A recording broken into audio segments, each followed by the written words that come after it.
Hey there, math fans. This is part two of my discussion of white elephant gifts. This is going to be where I do some ask an actual math question. I just broke the video into two parts because it was getting too long. So this is just a continuation. If you haven't watched the previous video, please find that. But this is part two where I actually will ask some particular math questions and model how I think math research often starts. All right. Thanks for watching. Is when you're studying something new, do some of the smallest examples you can. Okay? So I decided I would just follow my own advice. Let's do an example. And then I did an even smaller example. But let's do an example where we have 5 people come to the party. And we have these 3 siblings, devious siblings, decide they're going to work together. Okay? And it turns out that there are 5 presents. There's and I'm going to skip to the end of the game. So for this, we're going to assume that someone in the brothers has the number 1. Then we're going to get to the very end of the game, and they're going to make some choices. And here's what we got. You know, they've got the candle. Let's see, what are the things we want? Somebody put in, they didn't follow the rules, the $20 rules. And they put an Xbox in there. Somebody's got the belly. Somebody's got the mugs that look like porta potties. And what would be the other thing that everyone really values? Let's say it's the Hickory Farms. And then let's move everything else out of here. I do like these cookies. They're really good. Okay, so let's say that everyone now can see everything. And we have decided as a group, like laughingly decided, that most of these presents are terrible. And that this one is really good. And that this one is really good. And nobody wants any of the rest. So here's this scenario. This is what the problem I thought of as a small example. This is how I wrote it up. I said, imagine we have 5 presents. 2 are awesome. And the rest are horrible.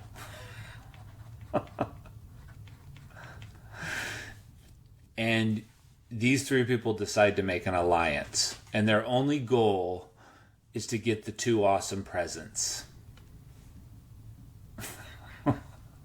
And these are the 2 awesome presents. Okay? And we get to the end of the game, and we have the trump card, so to speak, which is that we can put one in the middle. So let's play the game.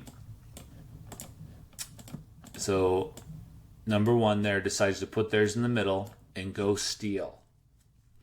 And I just thought it was kind of surprising maybe what the strategy would be. So, if they steal this, then this frees this person up to steal that one. Now, it might work out. And that's what I tried first. But if you really want to be a stinker, you can't steal directly back. It's the other rule I didn't mention. But if you really want to be a stinker, and I think this is a terrible strategy, we probably should add this to our rules of things you're not allowed to do. But what this person could do is take the Hickory Farms. That's now been stolen once. Then this person could take the belly. That's been stolen once. And then this person could take the Hickory Farms. It's been stolen twice. And this person could take the belly. And I think the moment this would happen, there would be an uproar in the room, which I sort of want to happen. And then this person steals the Hickory Farms. That's where we're at. And now it's locked. So they cleverly shuffled these around, and so that no one could steal that. And then this person, and things like this sort of happened, but no one had really thought about it. So then this person says, okay, it's time. and they steal this. So that's one time. And now this person's in a bit of a dilemma. They can't steal the Hickory Farms. They can't steal directly back. So all they can steal is the belly or the mugs. And the problem is, if they steal the belly, I'm going to pick up those candles, and you're left with two terrible ones. So this is the problem sometimes with white elephant, is if you can align with people, often whichever family has the most family members there can win, but of course the family members have to agree, and that's a big problem in most families. So it's a social dynamic problem.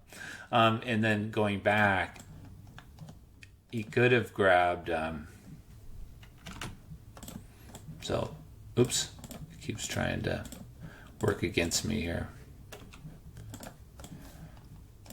He could have grabbed this one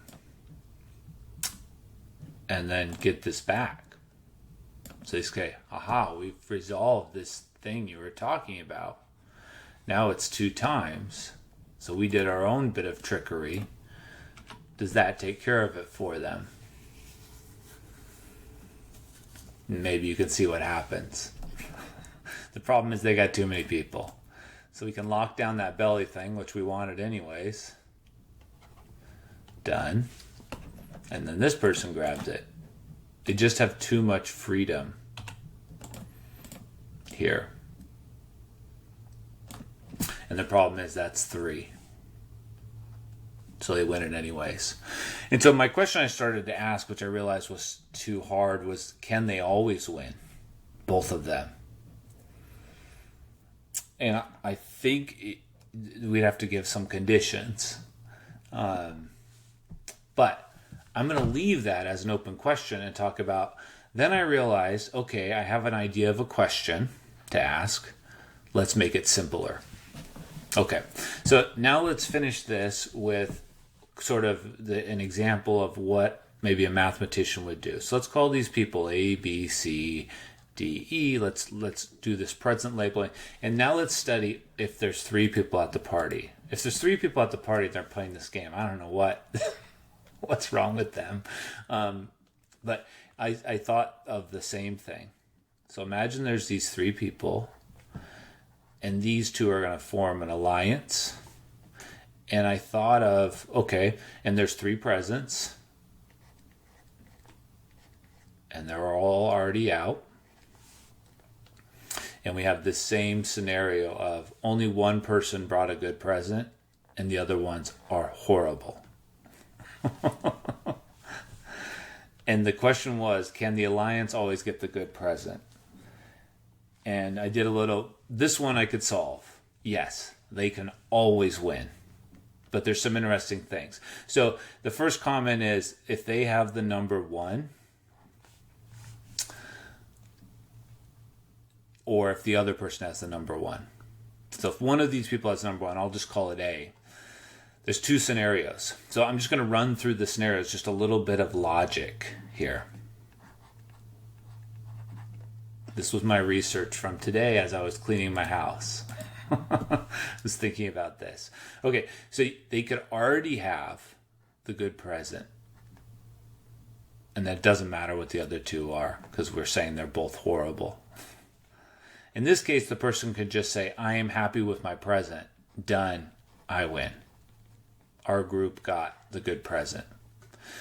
Then I thought, well, what if the other person has the good present, and the order here doesn't matter, P2, P3. We have the horrible ones. Well, that's also pretty easy to see too, because we're going to put this present in the middle that I have.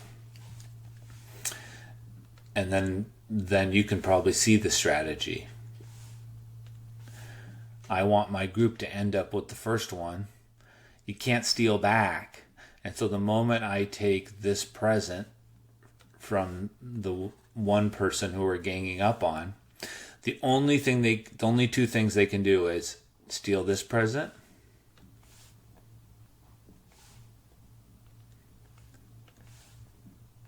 and if they do that, then this person will grab that present and the game will be over. So that's no good for them. Or they can grab this other present, P2, in which case the game is over anyways. So the alliance wins again. So win. And I think if I thought longer about this problem, I would be wasting my time. But this is the beginning of how some math research starts. And so I tell my students this all the time. If you are stuck, do small examples and build. Okay, so now let's say we have this alliance here, A and B, and there's this other person we're ganging up on. But we don't have the number 1. This person has the number 1. And so there's 2 more cases to consider. This person has the number 1. So what if we have the good present? And hopefully there's never like this where there's one good present and the rest are awful. There's different things people like. But imagine we have the good present. So we saw that if we have the good present and we have number 1, we're going to win. If we have the good present, if they had the good present, we swapped here, we're going to win. And then here in this situation, what's this person going to do? Now they're definitely going to put their present in the middle, otherwise the game's over. So they put their present in the middle. There's only 2 choices. They're either going to take the first present or take the second present. If they take the second present, we'll take the third, and we already have the good one. So the only option they have is to take. So it's just a little game of logic I'm playing here. And I've shrunk the problem down that I can actually do it. Well, that's now been stolen 1 time. And since we have 2 people, we just have way too much freedom. So again, we'll just steal from our buddy, who will happily give it to us.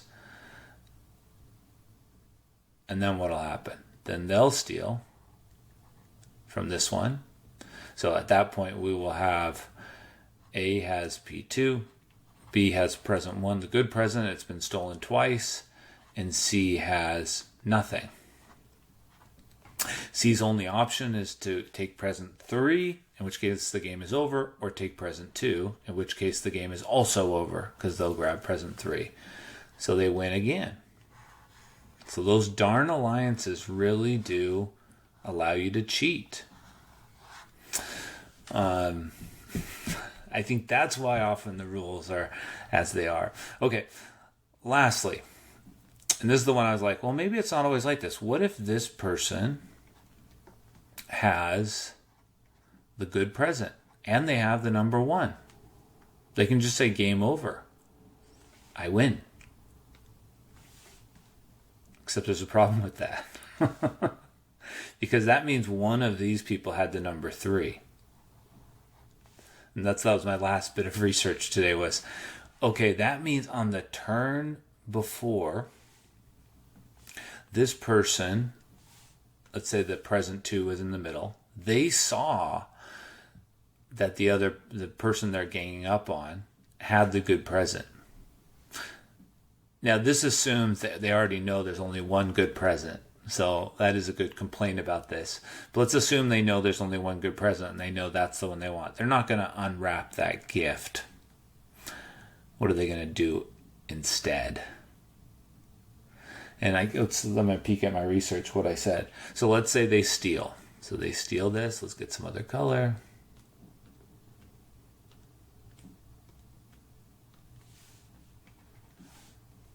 Here we go. Steal. P1. And the main problem here is that you can't directly steal back, as you're seeing. If they take this one, game over, and they've won the good present. So let's say they take the third present.